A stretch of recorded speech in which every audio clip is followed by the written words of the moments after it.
Yes, guys. Good morning, good afternoon, good evening. This is your service, Mr. KJB Crypto. At ito na naman tayo, mag-stake na naman tayo araw-araw.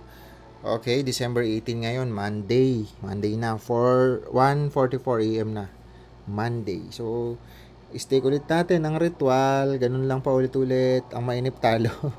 So, ulitin ko guys, itong video natin ay pang sarili lang po ito natin. Pang sarili ko lang po itong video na to. Para meron po akong ma-view. 3 years, 5 years from now. Kaya matagal na rin po ako sa YouTube, sa mga bago dyan. May channel po ako 2011 pa lang. 2011, 2012. Nasa 50 video nun. Huwag ko na sabihin kasi syempre mga personal yung video ko dun. At nagpahinga tayo sa YouTube kasi nga nagnegosyo na ako. Pero 2009 pa lang nagbi-business na ako.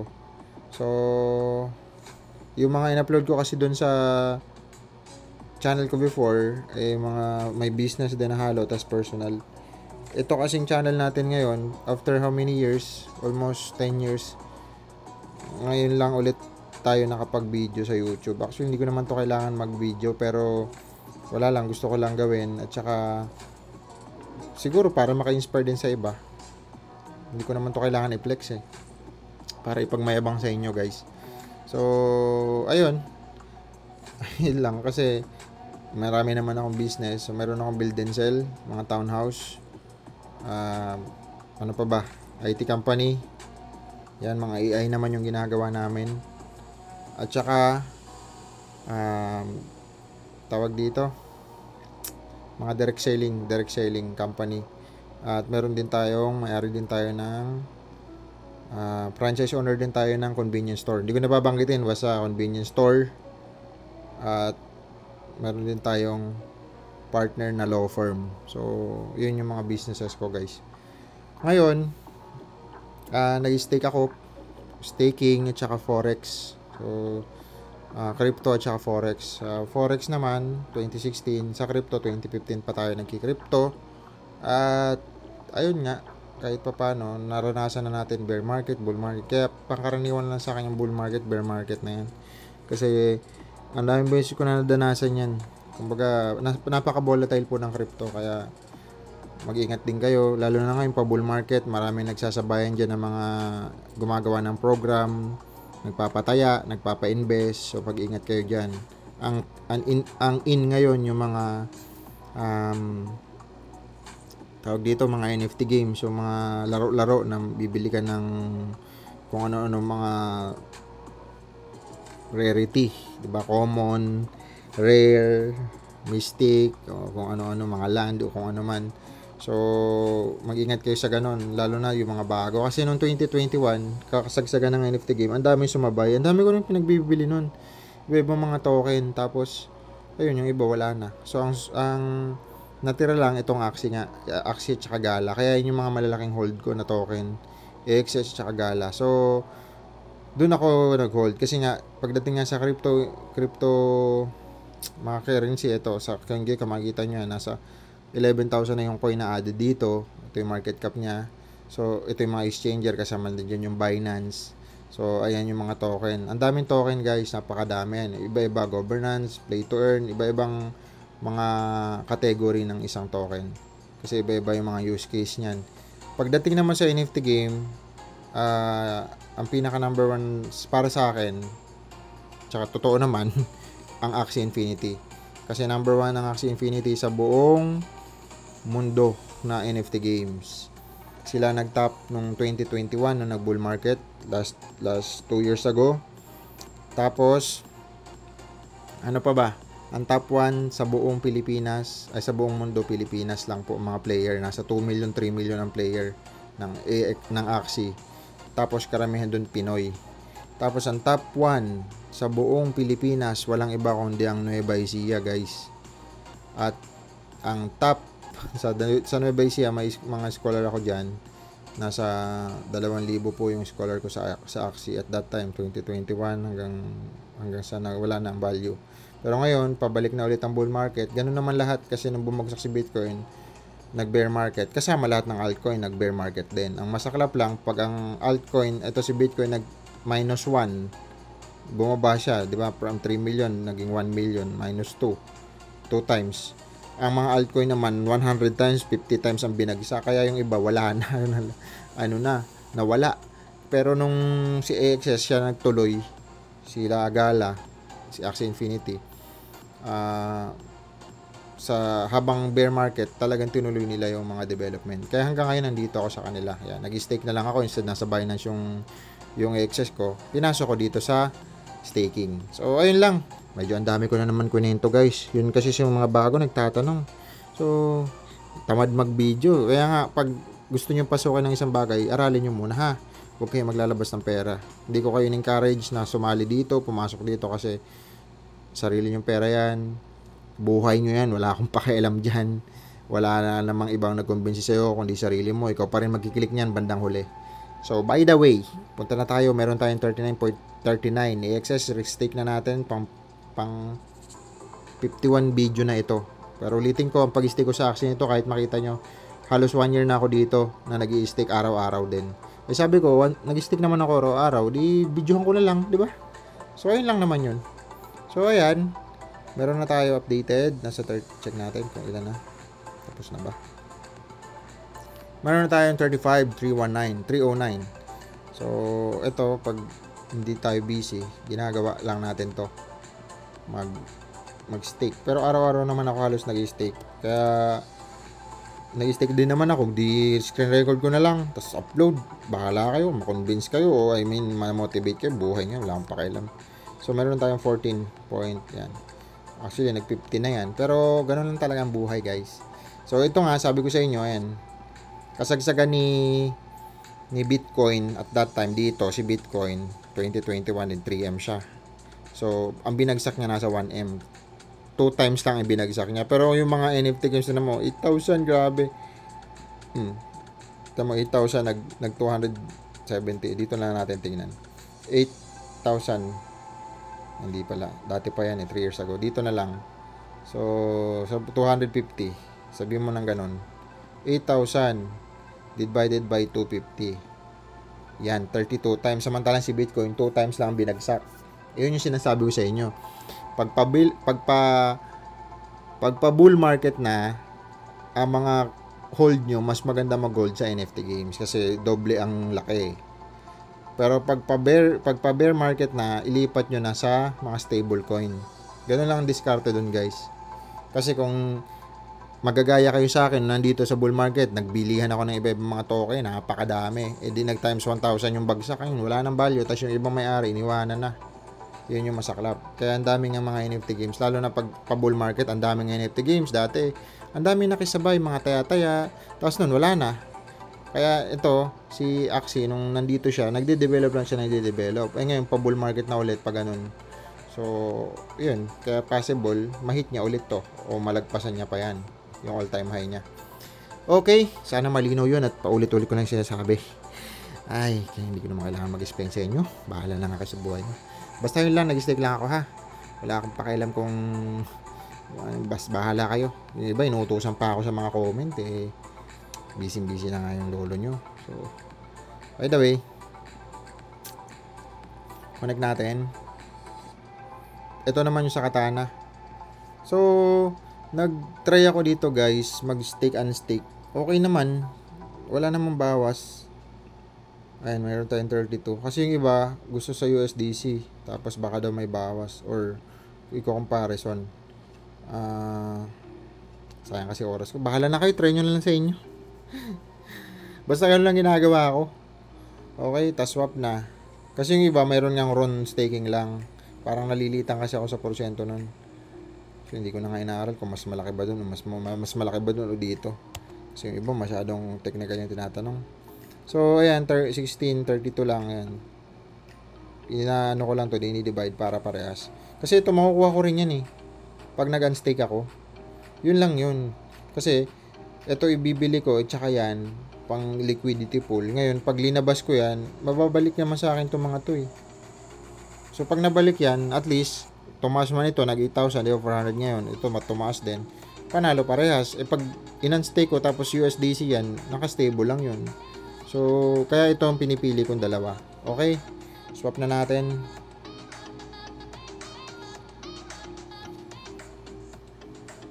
So, meron tayong 3.65 excess. Kasi pag inad mo yung sa liquidity pool, kumbaga, pagkatanggal ko, ina-add ko lang, yan, mapa-plus lang yun dun sa ano ko sa naka-hold kong excess di ba? So, ayun lang naman. Kaya pag tumaas ito, pag tumaas din yan, edi tabo-tabo. Ganun lang yun. Pang retirement. So, habang naghihintay tayo, guys. Tama na, click ko na ba? Click ko naman. Habang naghihintay tayo, check natin ito. Kailangan daw laging positive, laging nakasigaw, pag energetic. Medyo nag-bear ngayon, check natin ang galawan ngayong araw sa lahat ng crypto. Okay, sino bang pinakamataas? At sino bang si Bitcoin? Nasa 2.3 pa din siya, guys. Okay, ito yung iba-ibang NFT storage. Ayan. So, ito tumaas. Si TKX. Bago lang to BitGet. Exchanger din yan. Shiba Inu. Ang dami natin dati yan. Yun lang yung kalaban Pag nakabili kang mura, umangat ng times 5, out mo na.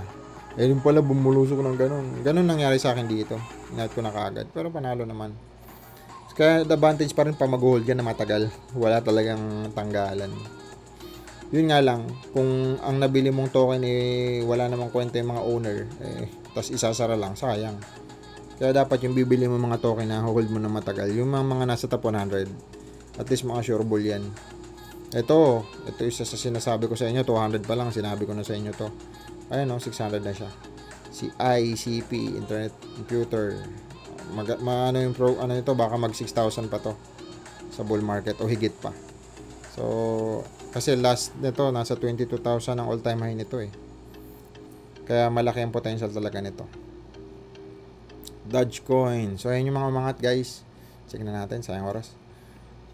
So, ganun tayo magpahalaga ng oras ng buhay, guys. Maiksi lang kasi ang buhay para sayangin sa mga walang kwentang bagay, di ba? Doon sa iba na gusto agad shortcut, panoorin nyo muna yung mga video. Kung hindi man dito, sa ibang video. Kasi malamang mas marami pang magagaling yan magpaliwanag.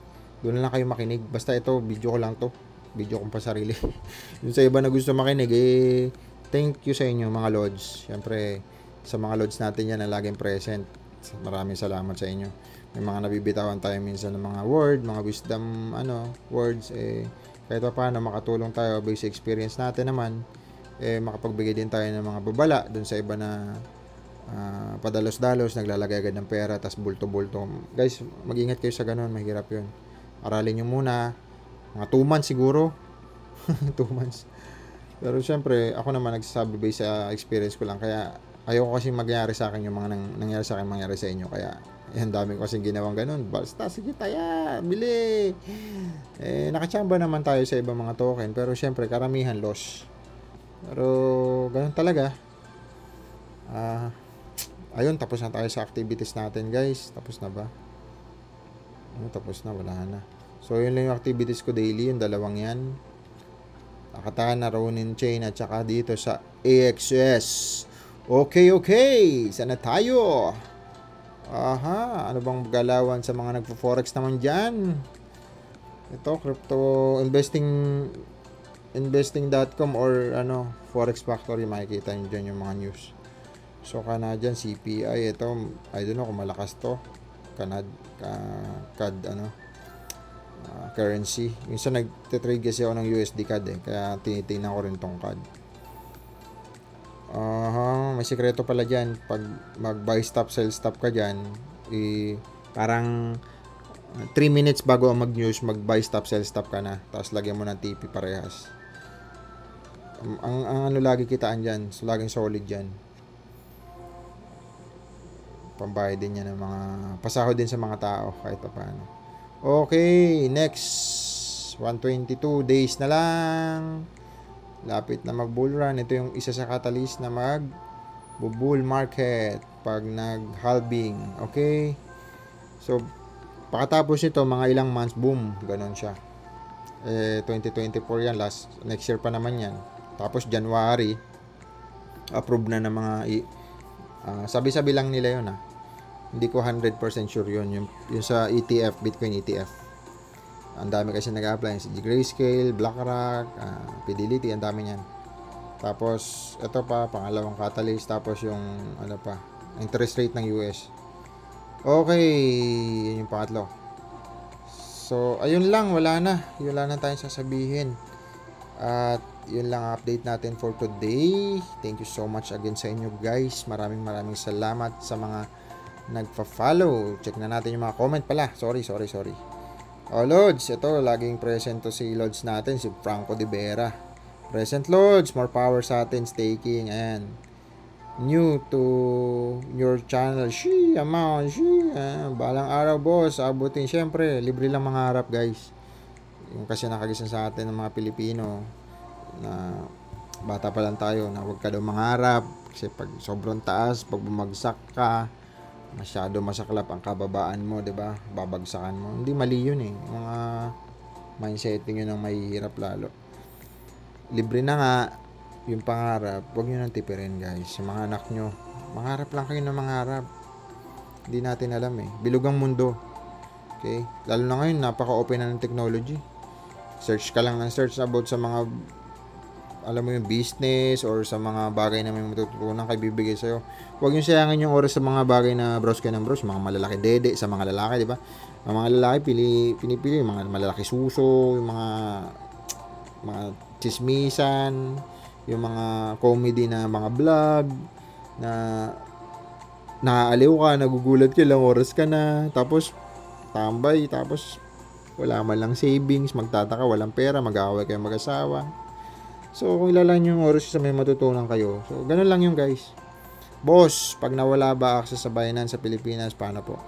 Marami namang way yan. Tingin ko, gagawa naman ng paraan yan si Binance kasi unang-unang malaking market ng Pilipinas.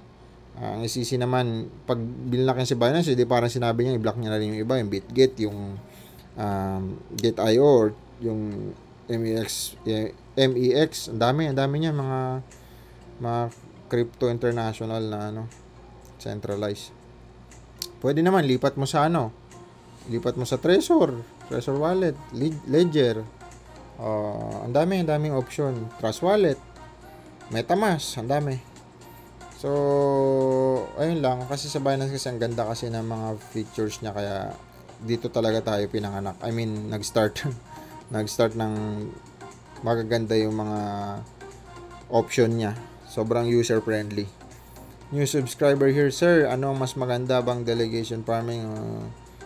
Ito lang ako, Ron AXS. Wala nang iba. Kasi yung SLP, wala akong masyadong tiwala doon kasi utility token yun ng AXS eh. Baka baboy-baboy na yung supply nun kasi. I mean, hindi baboy-baboy. Marami kasi masyadong supply nun. Walang limit. Ito, may limit. Kaya mas malaking chance magdoble nito yung presyo. Okay, present po ngayon loads. More blessings sa inyo. Road to 100. Yes, road to 100 na tayo. Tsaga-tsaga lang. Actually, marami namang channel nga binibenta sa akin. Ang followers, 100,000, etc. Pero hindi ko binili kasi gusto ko lang dito lang. Gusto ko organic yung mga member ko. I mean, naka-follow. So, ayun. Meron 10,000. Medyo paggawa ko ng mga ganito, may 10,000 subscriber na ako para hindi tayo sa ganun. Gusto ko organic lang. Tsaka wala naman ako kailangan i-flexan, di ba? Hindi ko naman kailangan ipagmayabang yan. So, ito. One question. I had $1 sa row, 100 USDC, 100 din. And if RON pump to $2 equals 1 RON. So, RON liquidity still keep at 59.8. Hindi. Ang bibigay sa'yo kung magkano ni-stake mo eh. Yan ang pagkakalam ko. Kung magkano ni-stake mo RON, yun ang ibibigay sa'yo. I don't know. Kaya kanina trinay ko tong aralin ko rin to guys. Kasi ang alam ko kasi nag-unstake ako kanina. Try natin Ito kasi yun special to Ayan yun unstake natin unstake max para lang makita nyo. Unstake ko na. Tapos mapupunta yan dito. Ayan siya. So 17,088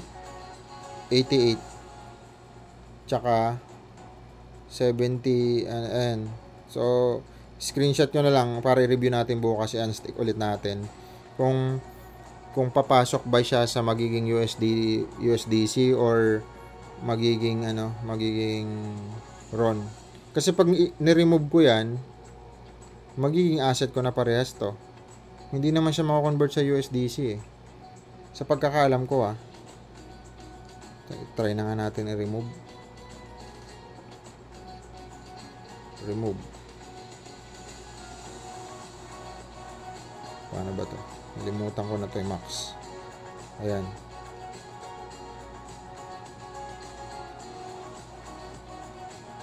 Sila ko muna. Baka malito ako eh. So, ayan. 1788 tsaka 7798. Remove. Confirm.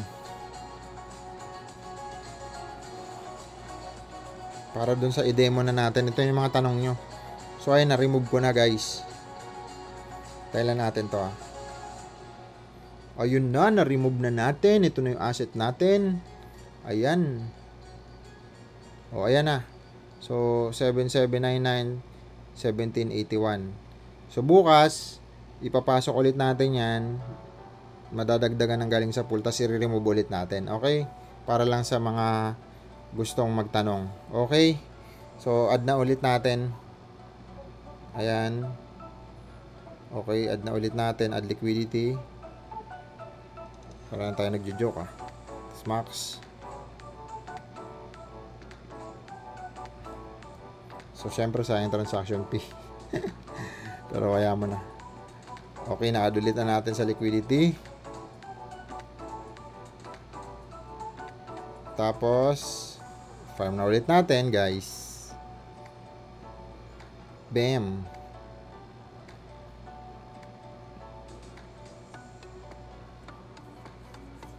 So, pag in-unstake mo kasi, malilipat lang din siya doon sa RON and Hindi siya mapupunta sa USDC, guys. Magiging RON and lang siya, AXS din. Kaya, para sa akin, mas okay ako dito mag-stake kumpara dun sa isang RON lang yung pantay. Yun dito. Or yung sa RON na staking lang. Parang ganito. Ito kasi AXS staking lang. Ito naman RON and Katana farming. Okay? So, sana nasagot ko to kay Sir Huang Tang 7508. Medyo foreigner siya. Paano po ba ang mag-stake? So, bahala ka na, sir. Search mo na ng video. Marami dyan how to, Ako kasi, tingin ko madi-disappoint ka lang sa akin. So, sayang din oras ng buhay ko, gagawa pa ako. Dami na sa internet, mas magaling pa sa akin mag-explain. Okay, sir. Pasensya na, Sir Arnold Generoso. Search mo na lang, sir. Tapos, balikan mo dito kung may matutunan ka sa akin. Sir, di ba ayan, ito na, sagot ka na natin. So, ganun pa lang, unti pa lang comment. Darating tayo, marami na yan, hindi ko na mabasa yung iba. Sir, shoutout, ito kay Sir Franco, laging present dyan. Si Sir Franco, ito, sa expenses lang, laging present dyan. Meron pa si Sir, pa laging present dito. Meron pa isa ako nakikita na dito, laging present. Sana ba siya? Ito, Sir Franco pa rin. Ito, si Mr. D3519, lagi rin present yan. Tsaka si Mr. Ito nga si Sir. Okay. So, basta sir, yun lang, mga lods. Thank you so much again. This is Mr. KJB Crypto, December 18, Monday. See you tomorrow. Bye-bye.